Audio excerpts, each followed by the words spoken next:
Rain slid down the tall glass windows of the gallery like falling tears. Inside, the warm glow of golden spotlights lit up dozens of paintings, landscapes, portraits, surreal abstractions. But Anna wasn't looking at any of them. She stood frozen before a single canvas in the farthest corner of the room. Not because of its artistry, though it was beautiful, but because of the signature in the bottom right corner. L. Moreau. A name she hadn't heard, or dared to whisper, in 5 years. Her breath caught. Her fingers clenched around the strap of her purse. She swore she felt time itself hesitate, like the universe had inhaled with her and forgot to exhale. The painting itself was simple. A woman seated in a sunlit cafe, a journal open in front of her, a cup of coffee cooling beside her hand. Her face was turned away, but Anna didn't need to see the features. She remembered the moment, because she had lived it. That was her. That was the last afternoon before Leo Moreau vanished from her life. 5 years earlier, they had been inseparable. Two souls with dreams as reckless as their love. She was a graduate student in Paris, studying literature and scribbling poetry in cafes. He was a painter with ink on his fingers and fire in his eyes. He painted her once, twice, then always. But one night, just before she was to return to London for a family emergency, he kissed her, told her he loved her, and disappeared. No messages. No letters. Nothing. She searched. For months. Called. Emailed. Even tracked down his studio. Empty. Abandoned. Friends claimed he'd gone abroad. Some said he had lost his mind.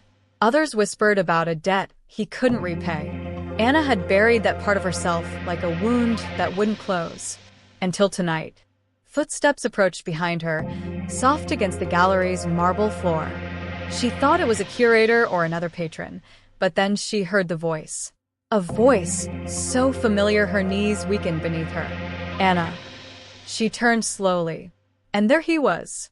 Leo. His hair was shorter, streaked with silver at the temples. His eyes, still that impossible gray blue, held the weight of years. There was a fine scar running down his left cheek, subtle but new. He looked both older and more beautiful than she remembered. Haunted, but alive. "You're here," he whispered, like saying it too loudly would make her vanish. She didn't move, didn't speak, couldn't. "There's so much I have to tell you," he said.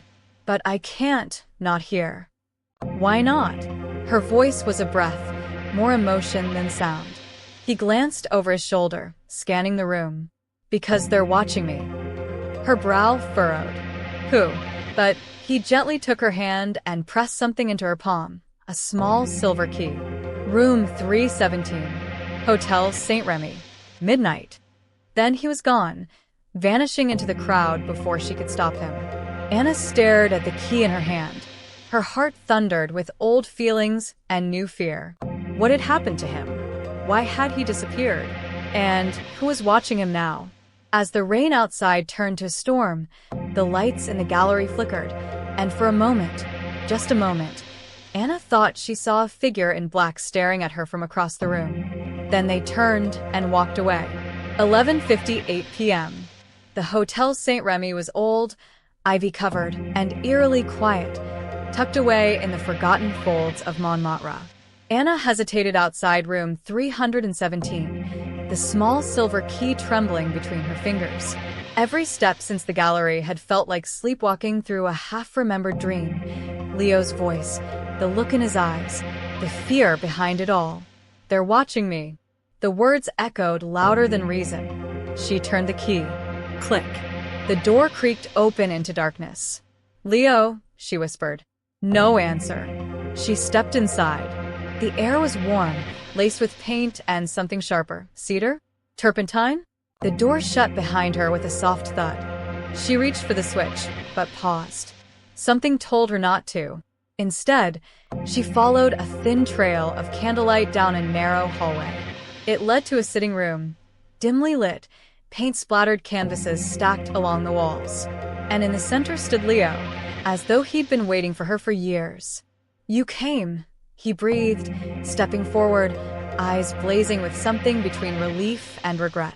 "Start talking." Her voice was firm. even if her knees were anything but. He nodded. Sit. Please. Anna remained standing. He sighed and rubbed the back of his neck. After you left for London, I was supposed to follow. I wanted to, but the night before my flight, something happened. Something I couldn't undo. She said nothing, only stared. Leo moved to a table and opened a leather-bound journal. Inside were pages filled with sketches, some rough, some breathtaking. Her face stared back from nearly everyone. I was commissioned by a man named Sergei Durov, a collector with a reputation for acquiring rare pieces. He found my work, said it moved him, offered me a fortune to paint visions. He said I had a gift, that I could capture not what people looked like, but what they felt like. Their souls. Anna's breath caught. Then one day, I painted something I shouldn't have. Leo flipped to a final sketch. It was her, but not from the cafe. This was different. Anna was lying in bed, asleep, peaceful, serene. Except she was wearing the same shirt she'd worn yesterday. She backed up. I didn't draw this, Leo said. It came to me in a dream. I woke up, and it was there. A chill crawled over Anna's spine. I've been dreaming about your life, Anna. Moments, things I should know. And every time I paint one, he comes. Who? Leo hesitated. Sergei. He's not a collector. Not really. He's something else. Something ancient. I think my paintings opened a door. And now he's after you. Anna shook her head. That's insane. I didn't believe it either until I painted this. He held up the last sketch. This one showed Anna, tonight at the gallery, with a tall, faceless man standing behind her, watching. Her legs went weak. She stumbled backward and gripped the edge of the couch. A loud crack split the silence. The window shattered inward, glass exploding across the floor. A sleek black drone buzzed in through the gap, tiny red light pulsing like a heartbeat. Leo cursed and grabbed Anna's hand. We have to go. Now. But before they could move, the door burst open, and a tall man in a long coat stepped inside. Not Sergei. Someone worse. Anna recognized him instantly. Her father. Hello, Anna, he said coldly. It's time we had a talk about the man you're protecting. The silence was thicker than the smoke curling in from the shattered window. Anna couldn't move. Her father, Ambassador Jonathan Carlyle, stood in the doorway, his presence as cold and commanding as she remembered. Impeccably dressed, jaw tight, not a hair out of place. But it was his eyes that made her stomach twist. Not shock, not confusion, recognition. He knew Leo. He always had. Leo stepped in front of her. She didn't know. I kept her out of it. Jonathan's voice was a razor. You should have kept yourself out of it. What's going on? Anna demanded. Dad, what do you mean, protecting? Her father's jaw clenched. This man, this thing, isn't who you think he is. Excuse me? Leo snapped. You think you've been dreaming her life? Jonathan's voice dropped to a dark murmur. They weren't dreams. They were transmissions. Leo stiffened. You've been painted into a trap, Anna, he continued. Every brushstroke he made was a beacon. And now, they know exactly where you are. They. Anna whispered. But she already knew. The name came unbidden. Sergei. The ground seemed to shift under her feet. I've spent years trying to keep you out of this, Jonathan went on. But when you followed him tonight, you lit the flare. Anna turned to Leo. Is any of this true? Leo's voice cracked. I didn't know. Not at first. But your father's right about one thing. Those dreams weren't mine alone. I thought I was seeing you, but it wasn't you I was painting. He reached into his coat pocket and pulled out a photograph. It was another version of her. Same face, same eyes, but older, sharper. Wearing a necklace Anna had never owned, a silver pendant shaped like an hourglass. Who is that? Anna asked, breathless. Leo looked straight at her. You. But not from this timeline. A sickening silence fell. Anna blinked. What the hell are you talking about? Jonathan cut in. She's what Sergei's after. He's trying to collapse the boundaries between timelines. That pendant? It's the key. Your alternate self is wearing it, and Sergei believes you can lead him to her. The drone still hovered, its red light growing brighter. Enough talking, Leo said. We need to get out of here. Now. I agree, Jonathan replied, pulling a sleek black pistol from under his coat. But we can't take him. What? Anna stepped in front of Leo. No. Jonathan aimed. He's the link. If we kill him, Sergei loses the signal. But Leo was already moving, grabbing Anna, diving sideways as the drone let out a high-pitched whine. Then the world erupted. Sometime later, Anna woke to the sound of waves. She blinked. Salt on her lips. Wind in her hair. She was lying on a wooden floor inside a boat. Moonlight shimmered over dark waters all around. Leo sat beside her, soaked, bleeding but alive. Where? She rasped. We escaped, he whispered. Barely. Where's my father? Leo looked away. I don't know. He stayed behind. She sat up slowly. What now? Leo pulled something from his coat. A pendant. The same silver hourglass pendant from the photo. You had it all along, she asked. He shook his head. No. It was left in my studio, just before Sergei's men stormed it. Anna took it, feeling the metal pulse faintly against her palm warm. Alive. Then, out of the silence came a voice. Anna. She looked up, but Leo hadn't spoken. It had come from the pendant. Help me. A woman's voice, her voice. From somewhere beyond time.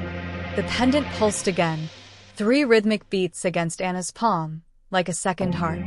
Help me. The voice echoed, softer now, but laced with desperation. Familiar. Intimate. Terrifying. Anna stared at Leo. You heard it too, right? He nodded slowly. It's you. Or some version of you. But how is that possible? A timeline version? Time doesn't work that way. None of this makes sense. Leo exhaled, wiping blood from the corner of his mouth. Not in this reality. But Sergei doesn't play by the rules of ours. He never has. That's why I painted things I didn't understand. Because they weren't meant for this version of the world. They were leaking through from hers. Anna turned the pendant over in her hands. There were symbols etched into the metal. Delicate, ancient-looking script that shimmered in the moonlight. They pulsed as she moved her fingers across them, like something half asleep coming awake. What do they mean? She whispered. I don't know, Leo admitted. But I know someone who might. Anna raised an eyebrow. Leo hesitated. Her name is Dr. Mira Vallon. She's a theoretical physicist. Was discredited years ago for claiming time isn't linear. It loops, fractures, and reconnects. She said there were anchor points, people born at the same soul frequency across timelines. And you think I'm one of them? I know you are. Leo looked at her, eyes heavy with emotion. And I think she is too, the other you. Anna looked out across the water. Where do we find this doctor? We don't, Leo said. She finds us. 2 days later, Lisbon, Portugal. The apartment overlooked the Tagus River, sun-drenched and wind-washed. Leo and Anna sat across from a woman with white hair and sharp green eyes. Dr. Mira Vallon. She stared at the pendant for a long time, then finally spoke. I've seen this symbol before, she murmured. In my dreams. Decades ago. You're saying the same thing happened to you? Anna asked. Vallon didn't answer directly. Instead, she pulled a large black book from her shelf, laid it open, and flipped to a page covered in hand-drawn diagrams. A circle with overlapping loops. Within it, the mirror of selves. This isn't just a key, she said. It's a bridge. To what? Leo asked. Vallon looked directly at Anna. To the moment where the timelines first split. The place where the original choice fractured reality. Anna blinked. What choice? Vallon flipped the page and tapped a phrase written in ancient ink. The tethered soul must choose between what was lost and what must be saved. Leo leaned in. Wait, what does that mean? But before she could answer, the pendant in Anna's hand grew hot, scorching. She cried out and dropped it, but it didn't fall. It hovered in the air, spinning violently, glowing brighter than ever before. And then, a tear opened in the center of the room, a shimmer in the air, like water stretching too far. Inside it, Anna saw a version of herself, bruised, bloodied, clutching a child. The child turned to the rip in space and whispered, "Mommy, he found us." Suddenly, the rift flared and snapped shut. Anna fell back, gasping, heart hammering. Leo looked shaken. You have a child in that timeline?" "I don't know," Anna whispered, but her hands trembled. "I don't remember any of this, but I felt it, like she was me, like the pain was mine." Dr. Valen knelt beside her. "Sergei is hunting her across timelines. And now that the tether is active, he'll come through here too. He'll try to take what binds you both." "The pendant," Anna whispered. Valen shook her head. No, Anna. "Not just the pendant." She touched Anna's chest over her heart. "You." Just then, the windows shattered inward again. But it wasn't a drone this time. It was a man, 6'4", pale skin, eyes like polished obsidian. He wore a long coat stitched with shadow. Sergei. He smiled slowly. "Well then," he said, voice like silk dipped in poison. "I suppose introductions are in order." Sergei stepped through the broken window like a shadow given form, shards of glass crunching beneath his boots. He didn't flinch, didn't blink. His coat swirled unnaturally behind him, like it was alive with something darker than wind. Anna instinctively stepped in front of Leo and Dr. Valen, her pulse racing in her ears. The pendant floated again, glowing, trembling. Sergei's eyes flicked to it, and then to her. "So this is the one who holds the bridge," he said softly, accent slick and untraceable. "You're younger than I expected." Anna clenched her fists. "Who are you really?" His lips curled. "I'm what happens when timelines forget their place. When someone you decides to defy fate. The woman you saw, the other you, she ran from me. But you," he tilted his head. "You're going to lead me back to her." Leo stepped forward. "You're not taking her anywhere." Sergei's smile widened, amused. "Ah, the painter. Still playing the tragic muse? You shouldn't have touched the canvas. The moment you did, you invited everything in." He turned back to Anna. "You don't remember what you did, do you?" Anna's voice was cold. "Try me." "Very well," Sergei said, moving closer, his presence making the air heavier. "In that timeline, you were my protege, my most brilliant creation. You opened doors no one else dared to find. You unlocked the mirror and crossed between worlds for love." Anna's stomach dropped. Leo's voice trembled. "What does he mean?" Sergei grinned. "She did it for you." The words landed like thunder. Anna's breath caught. "You're lying." "Oh no," Sergei said gently. "That version of you risked everything to pull Leo back from a timeline where he died. She fractured the anchor point, shattered the loop. And when she realized what it cost, she ran. With a child that shouldn't exist. A child made from two selves who were never meant to touch." The room swayed. Anna staggered backward. Leo's voice was a whisper. "We had a child?" "You still do," Sergei said. "And she's the key to collapsing the remaining timelines. All I need is one touch, one thread to pull." He reached toward Anna, but the pendant flared. Blazing gold and violet light erupted from its core, throwing Sergei back against the far wall with a violent crack. Dr. Valen ran forward. "Anna, don't let it overload. The bridge can't fully open without destabilizing your core memory." Anna fell to her knees, gripping the pendant with both hands. Visions crashed through her mind, memories that weren't hers. A wedding on a beach, a baby's cry. Leo's arms around her, soaked in blood, whispering goodbye. Each one burned like lightning through her veins. She screamed, and everything went white. Silence. When Anna opened her eyes, she was no longer in the apartment. She stood in a hallway, dimly lit, antique wallpaper peeling from the walls. Somewhere distant, a lullaby played on a music box. Her hand still clutched the pendant. And then she heard it, a child's giggle, echoing from behind a door at the end of the hall. She moved toward it, trembling, heart thudding. She opened the door slowly. Inside was a nursery bathed in pale moonlight, A crib. a rocking chair, a stuffed rabbit on the floor, and a small child standing in the center of the room. A girl, dark curls, gray blue eyes. She looked up at Anna and smiled. Hi, Mommy. Anna dropped the pendant, but before she could move, a tall figure stepped from the shadows behind the girl. It was Anna, an older version, eyes fierce, voice hard. Get away from her. The tension between them was unbearable, like the air itself knew it was standing in the presence of two versions of the same soul. Anna stared at the woman in front of her, older, leaner, her face marked with lines carved by grief and survival. Her movements were sharp, protective, deliberate. One hand rested on the child's shoulder, the other held a gleaming blade carved from something iridescent, otherworldly. Say something, Anna whispered. The older Anna narrowed her eyes. What timeline are you from? I don't know. This is all. I didn't even believe it until now. The child looked between them. Are you my mommy too? Anna's heart cracked. I think so, but I don't understand how. The older version stepped forward, shielding the girl behind her. You shouldn't be here. If Sergei forced a bridge open again, he's closer than I thought. He's been trying to breach this anchor point for 7 years. Anna's voice trembled. She's beautiful. What's her name? The older Anna hesitated, then spoke softly. Elira.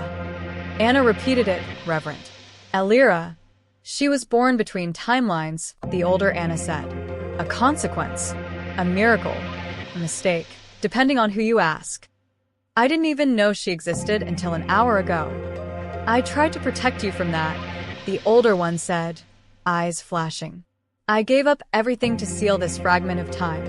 This, she gestured around them, isn't just a memory. It's a refuge. One of the last unbroken pieces of what's left. Anna swallowed hard. Is Leo in this version? A muscle twitched in the older woman's jaw. He was. Silence stretched. Anna's voice was barely a breath. What happened to him? The older version didn't answer. Instead, she turned to Elira. Sweetheart, go into the other room. Lock the door like we practiced. But Mom. Now, Elira. The girl obeyed, slipping into the shadows with one last glance at Anna. The door clicked shut. You came here because the bridge opened, older Anna said. Which means the pendant woke up. And, if you're here, a flicker of fear passed through her eyes. He's found a way through. Anna nodded. He showed up. Told me everything. About the child. About what you did. You think you understand, but you don't, the older version snapped. I made a choice that unraveled reality, just to save him. And I paid for it with time, with memory, with blood. You don't know what Sergei really is. You haven't seen what he becomes if we lose. Then help me stop him, Anna said, stepping closer. We can fix this together. The older version stared at her, torn between fear and hope. You haven't made your defining choice yet. That's what separates us. I already chose. I already lost. Anna touched the pendant. Then let me choose differently. But before the older Anna could answer, the nursery walls rippled, like water reacting to a stone tossed into its depths. A rumble vibrated beneath their feet. No, the older version whispered. Not here. Not now. Anna turned, her own voice rising. What's happening? The shadows in the corner began to twist, elongate, stretching into a figure made of nothing but darkness and eyes. Sergei's voice slithered from it. You've hidden her long enough. The older Anna grabbed the blade and shoved the pendant into Anna's hand. You have to go, now. The bridge only holds when the pendant is whole. What does that mean? Anna cried. You haven't seen the other half yet. And with that, she shoved Anna backward, into the rift now opening behind her. Anna fell, screaming, light and sound tearing past her, reality bending. And then everything went black. Somewhere else. She woke on a marble floor. Cold. Silent. A different sky above her, red. And standing at the edge of a long corridor was Leo. But he wasn't alone. By his side stood another Anna, smiling. and holding Sergei's hand. Anna's breath caught as she stood, trembling beneath the crimson sky. The corridor stretched out like a cathedral carved from time itself. Pillars made of fractured moments, echoes of voices that didn't belong to this world murmuring in the walls. And at the far end, silhouetted by a blood-red sun, stood Leo. But he wasn't alone. A woman, her twin in every visible way, stood beside him. The same eyes, the same face, but colder, Sharper. beautiful and hollow at once. She clutched Sergei's hand like it belonged to her. Anna took a step forward. Leo. He turned slowly. His face was older here, drawn and weary. And yet, his eyes still sparked with something deeply familiar, pain and recognition. Anna, he said, but there was hesitation in his voice. The other Anna's smile was faint and venomous. You've arrived, she said. I wondered how long it would take you. Who are you? Anna asked, even though her soul already knew the answer. I'm you, the woman said, without the doubt, without the mercy. I am the Anna who embraced the fracture. You helped Sergei, Anna said, voice breaking. You opened the bridge. I built it, the darker Anna replied, brick by broken brick. And Leo, my Leo, understood. He saw the futility of protecting dying timelines.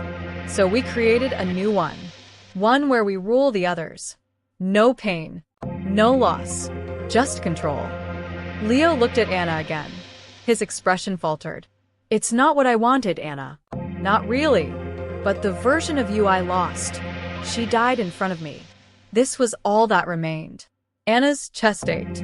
Then, why do I feel like you're still mine? He looked away. The dark Anna stepped forward. Don't you see? There were never infinite Annas. There's just you, broken across possibilities. The child was never a miracle. She was an error. A crack in the loop. She's my daughter. Anna's voice shook. And I'll destroy this entire corridor before I let you erase her. Sergei raised a hand, darkness swirling. You think you're the only one who can make a choice? But before he could strike, Anna held up the pendant. It glowed not with one light, but two, one violet, one gold. Whole. The other half, hidden inside the older Anna's blade, had fused with it when Anna fell through the rift. The corridor reacted violently. Time trembled. A sound like thunder cracked overhead as the walls of the timeline began to peel apart. Anna stepped forward. You think power comes from control, but you are wrong. It comes from remembrance, from love, from pain. She looked at Leo.